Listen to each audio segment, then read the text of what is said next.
কাপোৰ দুযোৰমান বাৰু বেলেগ এটা হেৰিত ভৰাই থৈছিলোঁ, তাত আছে। এতিয়া নাই মানে গহনাখিনিহে।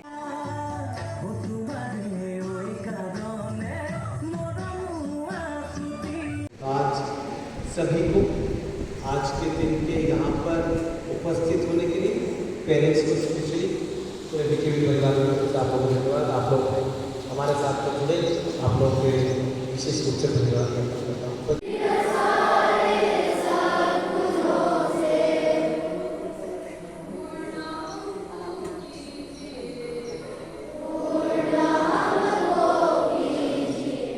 নমস্কাৰ, কি খবৰ সকলোৰে? মই জ্যোতিবুৰে আপোনালোক সকলোকে মোৰ অন্য এটি ব্লগলৈ স্বাগতম জনাইছোঁ। আশা কৰোঁ সকলো কুশলে আছে। আজি আমি গৈ আছোঁ বিয়া এখন খাবলৈ। কেনেকৈ দিনটো উদযাপন কৰোঁ আপোনালোকৰ লগত শ্বেয়াৰ কৰি থাকিম। আৰু মেইন প্ৰব্লেমটো কি হ'ল জানেনে? মই মানে যিখিনি গহনা ভৰাই থৈছিলোঁ মোৰ গডৰেজটোত, সেই গডৰেজটোৰ চাবিটো মানে সেইদিনাখনি ঘৰলৈ গৈছিলোঁ। আপোনালোকক বহুতে হয়তো জানে, মই আগৰ ভিডিঅ'বিলাকতো কৈছোঁ যে আমি নাহৰলগুণত থাকোঁ। আৰু সেইদিনা মানে ঘৰলৈ লখিমপুৰলৈ গৈছিলোঁ আৰু তাতে গডৰেজৰ চাবি গুচাই এৰি থৈ আহিলোঁ। এতিয়া নাই পিন্ধি যাবলৈ জুৱেলাৰী একো। কাপোৰ দুযোৰমান বাৰু বেলেগ এটা হেৰিত ভৰাই থৈছিলোঁ, তাত আছে। এতিয়া নাই মানে গহনাখিনিহে। এতিয়া বাহিৰতে কিবাকিবি আৰু এনেই ঘৰত ইউজ কৰা গহনা কেইটামান পৰি আছে, গতিকে সেয়াকে পিন্ধি মেলি যাম। গতিকে চাই থাকিব ভিডিঅ'টো। আৰু এতিয়া মই কাপোৰ গহনা যিহেতু চব মোৰ গডৰেজতে সোমাই থাকিলে, এতিয়া বাহিৰত মাত্ৰ এইযোৰে কাপোৰ ওলাই আছিল, আৰু দুযোৰ ওলাই আছিল, কিন্তু সেইকেইযোৰ মোৰ পচন্দ নহ'ল। এইযোৰ মই বাহিৰৰ এটা বাকচত থৈছিলোঁ। এতিয়া এইযোৰকে অকণমান ইস্ত্ৰি দি অকণমান ঠিক কৰি লওঁ, তাৰপিছত পিন্ধি মেলি যাম। আৰু মোৰ লগতে মোৰ ল'ৰাহালৰ আৰু মানুহজনৰো দি লৈছোঁ ইস্ত্ৰি এই সময়তে, নহ'লে আকৌ পিছত স্কুলৰ পৰা ল'ৰাকেইটা আহি পোৱা মাত্ৰক মোৰ সময় নহ'ব এইবিলাক কৰিবলৈ। এইখিনি কৰি লৈছোঁ। আৰু এইযোৰ কাপোৰযোৰ কেনেকুৱা লাগিছে জনাবচোন। আৰু মানে কি হয় জানেনে, যিমান কাপোৰ থাকিলেও মাইকী মানুহৰ দেখোন কাপোৰ পচন্দেই নহয় ক'বলৈ যাব সময়ত। এবাৰ পিন্ধি যোৱাৰ পাছততো আৰু সেইযোৰ পিন্ধি যাবলৈ বেয়াই লাগে, নহয়নে? আপোনালোকৰ কেনেকুৱা লাগে জনাবচোন, পিন্ধে নে নিপিন্ধে। মোৰ আকৌ তেনেকুৱা। এতিয়া এইযোৰ মই আগত কেইবাদিনো পিন্ধিছোঁ, কিন্তু এতিয়া মোৰ যিহেতু কাপোৰ উলিয়াব পৰা ব্যৱস্থাত নাই, গতিকে মই এইযোৰকে আকৌ আজি পিন্ধি যাম। আৰু যে একদম মানে ডিঙিৰ গহনা পাতিও একো নাই, ইমান ডাঙৰ এখন বিয়া, সেনেকৈ আজি চিম্পুলতে যাব লাগিব।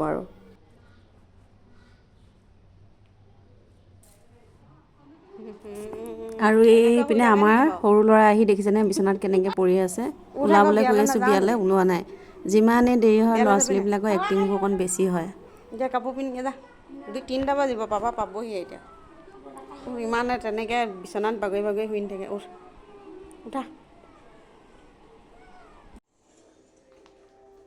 এইপিনে এয়া ডাঙৰ ল'ৰা, এয়া আহি বিচনাতে বাগৰি আছে। আৰু আপোনালোকক কৈছিলোঁ চব জুৱেলাৰী ঘৰত এৰি থৈ আহিলোঁ। এতিয়া মই এয়া উলিয়াই থোৱা ঝুমকা এযোৰ আছিলে, আৰু চেইনডালটো সদায় থাকেই। আৰু এনেকৈ কাপোৰ এইযোৰেই আছিলে মোৰ মানে ইয়াত থকা।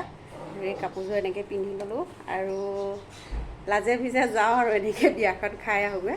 গতিকে আপোনালোকক বিয়া ঘৰত লগ পাই আছোঁ দেই। আৰু এইজনী মই একদম টিম্পুল আৰু এনেকৈয়ে যাওঁ আৰু আজি।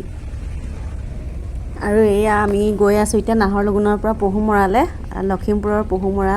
আপোনালোকে নামটো শুনিছেনে নাই নাজানো, আমাৰ লখিমপুৰতে আছে। আৰু আমি এতিয়া গৈ আছোঁ নাহৰলগুণৰ পৰা। এইডোখৰ হৈছে দুইমুখ। আৰু আজি ৰাস্তা ইমান বেয়া, অলপ ৰাতিপুৱা বৰষুণো দি আছিলে, এতিয়া অলপ এৰিছে বাৰু। ৰাস্তা চাওকচোন, ইমান ডাঙৰ ডাঙৰ গাঁত, একদম কাৰণে গাড়ী কাটিবলৈকে জেগা নাই। কি কৰিব, পাহাৰীয়া ৰাস্তাবোৰ এনেকুৱাই, গাড়ী চলাই শান্তি নাপায়। গতিকে ব'লক। আৰু এইখন হৈছে দুইমুখৰ ডিক্ৰং নদীখন। আৰু এইপিনে পাহাৰটো চাওকচোন, ইমান ধুনীয়া লাগিছে দেখি। এইপিনে দেখিছেনে মেঘখিনি, একদম মেঘখিনি একেবাৰে পাহাৰটোৰ ওপৰত লাগি থকা গতে আছে, আৰু লাগিয়ে আছে মানে। ইয়াৰ অৰুণাচলৰ এই প্ৰাকৃতিক দৃশ্যবিলাক চাই খুব বেছি ভাল লাগে দেই। গতিকে এইখন হৈছে দুইমুখ চেণ্টাৰ, আমি পাইছোঁহি দুইমুখত। গতিকে ব'লক একেবাৰে এতিয়া আমি লগ পামগৈ আপোনালোকক পহুমৰাৰ একদম আমাৰ পেহী ঘৰৰ বিয়াত।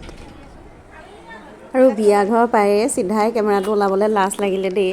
এতিয়া আমি মানে ডাইৰেক্ট একেবাৰে খোৱা ৰুমলৈ আহিলোঁ, আৰু য'ত ৰিচিপশ্যন দিছে খোৱা, তালৈ আহিছোঁ। তাতে অকণমান ল'ৰাটোৱে কৰিছে, মই হ'লে নাই কৰা। মানুহ দেখিলে খবৰ যাব লাগে, মই কেমেৰা কৰিব নোৱাৰোঁ। আৰু এইপিনে আমাৰ অহা যিহেতু দেৰি হ'ল, আমি গোটেই ঘৰৰ মানুহখিনিয়ে খাই আছোঁ বাৰু। এয়া হৈছে কইনাৰ মাক, এই চেলেং কাপোৰযোৰ লৈ আছে। আৰু আমি খাই লওঁ দেই, বহুত ভোক লাগিছে ল'ৰালৈকে, খাই তাৰপিছত কথা পাতিম।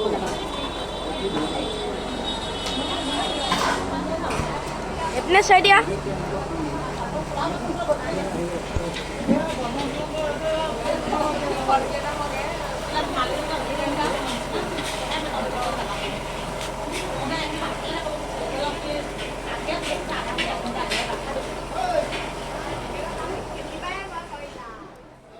আৰু খাই মেলি ওলাই আহি এয়া বাহিৰত আমাৰ যিহেতু গৈ পোৱা বহুত দেৰি হৈছিলে সেইকাৰণে মানুহবিলাক প্ৰায় গ'লগৈ আমাৰ ঘৰৰ মানুহখিনিয়ে আছে সেয়া ভিনদেউ আৰু এয়া এইপিনে কইনা একদম ফটো মৰাত প'জ দিয়াত ব্যস্ত মানুহবিলাক প্ৰায় নায়েই আৰু চব গ'লগৈ কাৰণ 7টা বাজিলে সন্ধিয়া আৰু এতিয়া পূৰা ফূৰ্তি হ'ব এনজয় হ'ব আমি পূৰা ৰাতি 8টা 9টালৈকে বিহু মাৰিম গতিকে চাই থাকক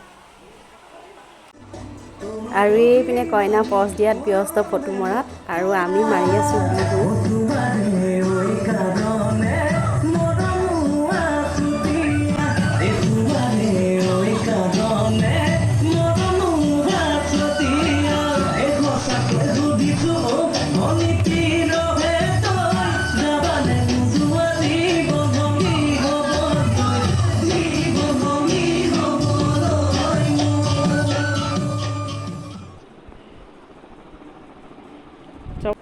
আমি এতিয়া বিয়া খাই ঘৰ আহি পাই গ'লোহি ঘৰ মানে মই কৈছিলোঁ যে চাবি গুচাই এৰি থৈ গ'লোঁ গতিকে চাবিখিনি এতিয়া লৈ যাওঁ বুলি সোমাইছোঁ আৰু আমাৰ এইপিনে ভাগে ভাগে পৰি আছে চব যাবলৈ মন যোৱা নাই হ'লেও এতিয়া যাবগৈ লাগিব কাৰণ কেলৈ কাইলৈ আকৌ ৰাতিপুৱা ল'ৰা স্কুল আছে চাবি গুচা ল'ম আৰু এতিয়া আৰু এয়া হৈছে ৰাতি প্ৰায় 10:45 যোৱাত অৰুণাচলৰ এয়া দৃশ্য আৰু ৰাস্তাৰ গতি চাওক একদম বেয়া বৰষুণ এজাক আকৌ ঠিকছে দিলে আৰু কাষতে এইখন নদী আপোনালোক যে অথনিত কৈছিলোঁ ডিক্ৰং নদী বুলি সেইখন গতিকে আজি আৰু ভিডিঅ'টো নাসামৰো কাইলৈ আছে যোগ দিৱস 21 জুন যোগ দিৱস হিচাপে সকলোৱে পালন কৰে গতিকে ল'ৰাহঁতৰ স্কুললৈ মোক মাতিছে পেৰেণ্টছবিলাকক ল'ৰা ছোৱালীবিলাকৰ লগত মাতিছে যোগ দিৱসৰ কাৰণে গতিকে তাৰ পৰা কাইলৈ লগ পাম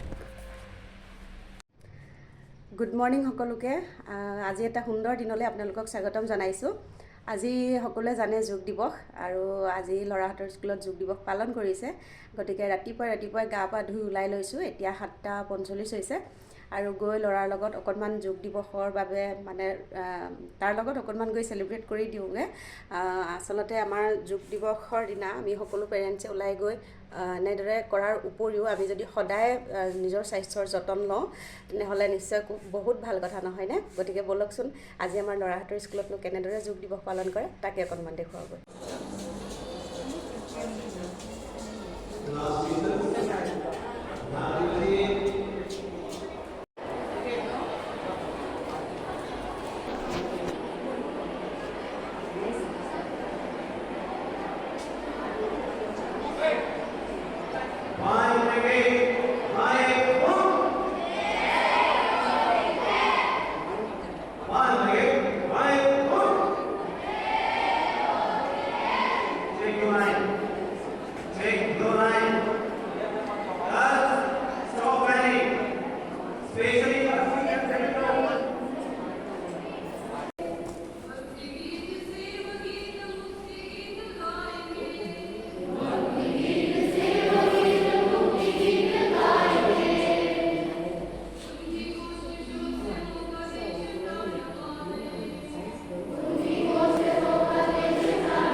सभी को आज के दिन के यहाँ पर उपस्थित होने के लिए पेरेंट्स को स्पेशली तो परिवार में आप लोगों को धन्यवाद आप लोग हमारे साथ में जुड़े आप लोग के विशेष रूप से धन्यवाद करता हूँ। बच्चे हमारे हैं, करते हैं हम लोग सर अभ्यास करते हैं। हमारे केंद्र का ये एक विशेष पद्धति है, बच्चे जानते हैं।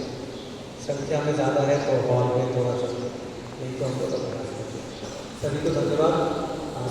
विश्राम के लिए क्लासरूम में जाइए, जूते सॉक्स पहन लीजिए, थोड़ा सा विश्राम होगा, फिर से क्लासेस हम लोग। ठीक है सर, धन्यवाद। আৰু এয়া য়োগা কৰি ওলাই অহাৰ পাছত আপোনালোকক স্কুলখনৰ কেম্পাছটো অকণমান দেখুৱাই দিছোঁ। খুব ধুনীয়া, গছ গছনিৰে পূৰা ভৰ্তি, একদম পজিটিভ ভাইবছ এটা আহে মনত, মানে একদম পজিটিভ ফিল এটা হয়। আৰু এয়া সৰস্বতীৰ মূৰ্তিভাগ এনেদৰে স্কুলখনৰ দুৱাৰ মুখে মুখে এনেদৰে খুব সুন্দৰকৈ প্ৰতিষ্ঠা কৰি ৰাখিছে। আৰু ইয়াত সকলো ধৰণৰ উৎসৱ পূজা পাৰ্বণ পালন কৰা হয়। সৰস্বতী পূজাটো বৰ সুন্দৰকৈ ল'ৰা ছোৱালীহঁতক মানে মাৰ ওচৰত সেৱা কৰাবলৈ শিকায়। এইখিনিও খুব ভাল লাগে দেখি। আৰু গোটেই পৰিৱেশটো মানে বহুত ধুনীয়া স্কুলখনৰ। মই যেতিয়া নাহৰলগুনলৈ প্ৰথম আহিছিলোঁ তেতিয়া ভাবিছিলোঁ যে ল'ৰাটোৱে যদি এখন স্কুলত পঢ়িব পালেহেঁতেন, সঁচাকৈয়ে পালে, কিন্তু ইয়াত ছিট পোৱাটো বহুত কঠিন, লাকিলি পাইছে। আৰু দেখুৱাই দিছোঁ আপোনালোকক কেম্পাছটো, কেনেকুৱা লাগিছে কমেণ্ট কৰি জনাব। এয়া ঘৰত আহি মাত্ৰ পাই গ'লোঁ, কাপোৰ চাপোৰ সলাই ল'লোঁ। আৰু য়োগাডে কি কৰিলোঁ কি নাই কৰা আপোনালোকক সকলোখিনি দেখুৱালোৱে। আৰু তাত মানে ছোৱালীখিনিক আগতীয়াকৈ মানে আগত মানে স্থান দিয়া হয়। আৰু আপোনালোকে দেখিলে ল'ৰাখিনিক ওপৰৰ মহলত লগ খুৱাই একেলগে কৰিব দিছে নিজৰ নিজৰ ক্লাছৰুমৰ সন্মুখত, আৰু ছোৱালীখিনিক আনি তলত কৰাব দিছে। এইটো এটা বহুত ভাল, মানে ছোৱালীখিনিক আগতে প্ৰায়ৰিটি দিছে, আগতে স্থান দিছে। আৰু সেইকাৰণে আজি য়োগাডেত মাকসকলক বেছি মানে প্ৰাধান্য দিছে, মাকসকলেও গৈ কৰিছে। আৰু দেউতাকসকল ইমান যোৱা নাই, 4-5জন মানুহ গৈছিলে, বাকী আমি গোটেইখিনি মহিলা। ভাল লাগে। বিবেকানন্দ কেন্দ্ৰ বিদ্যালয় নিৰ্জুলি, আমাৰ ল'ৰা তাত পঢ়ে। আৰু এই কেন্দ্ৰ বিদ্যালয়খনৰ যিখিনি নিয়ম নীতি আৰু মানে যিখিনি তেওঁলোকৰ মহিলাক আগস্থান দিয়াৰ যিখিনি নীতি, এইখিনি খুব বেছি ভাল লাগে। আৰু সকলোকে ইণ্টাৰনেশ্যনেল য়োগা ডে'ৰ বহুত বহুত শুভকামনা জনালোঁ। আৰু আপোনালোকেও সদায় য়োগা কৰি থাকক, ফিট হৈ থাকক। আৰু আজিৰ ভিডিঅ'টো ইমানেই আছিলে। আকৌ লগ পাম আন এটি ভিডিঅ'ৰ সৈতে। তেতিয়ালৈকে আপোনালোক সকলোকে ধন্যবাদ জনাইছোঁ ইমান দেৰিলৈকে মোৰ সৈতে সংযোগ হৈ থকাৰ বাবে। আৰু যিসকলে মোৰ চেনেলটো নতুনকৈ চাইছে অনুগ্ৰহ কৰি ছাবস্ক্ৰাইব কৰি দিব, আৰু কাষতে থকা বেল আইকনটো টিপি অল কৰি ৰাখিব। আৰু যিসকলে আগৰ পৰাই চাই আছে তেওঁলোকলৈ অশেষ অশেষ ধন্যবাদ। আকৌ লগ পাম আন এটি ভিডিঅ'ৰ সৈতে। নমস্কাৰ।